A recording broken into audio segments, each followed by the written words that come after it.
তবে তার আগে দুঃসংবাদ বাংলাদেশ শিবিরে। শ্রীলঙ্কার বিপক্ষে ম্যাচে সাইড স্ট্রেইন আর গুরুতর হয়ে উঠেছে মুস্তাফিজের। তাই এশিয়া কাপের পরে ম্যাচগুলোতে তাকে আর পাওয়া যাবে না। আসল শেষটায় কাটার মাস্টারের বদলি হচ্ছেন তামিম ইকবাল।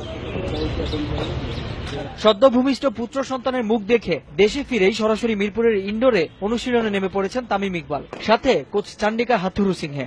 এশিয়া কাপে বাংলাদেশের চিন্তার কারণ হয়ে দাঁড়িয়েছে ওপেনিং জুটি, তাই দলে তামিমের অন্তর্ভুক্তি নিশ্চয়ই স্বস্তি ফেরাবে টিম ম্যানেজমেন্টে। অনুশীলন শেষে দেশসেরা এই ড্যাশিং ওপেনারকে পুত্র সন্তানের পিতা হওয়ায় শুভেচ্ছা জানিয়েছেন সাংবাদিকরা।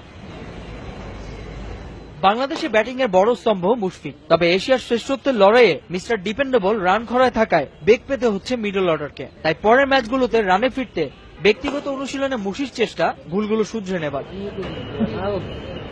বাংলাদেশের জন্য বড় বাধা হতে পারে পাকিস্তানের বোলিং অ্যাটাক, বিশেষ করে মোহাম্মদ আমিরের স্পেল। পাক বোলারদের মোকাবেলা করতেই হাথুর স্কুলে ব্যাটিং নিয়ে আরো বেশি মনোযোগী অফ ফর্মে থাকা সৌম্য সরকার। রানের জন্য লড়ছেন এই ওপেনার। পাকিস্তানকে হারাতে যে ব্যাটিং এ ভালো না করলেই নয়। নাসির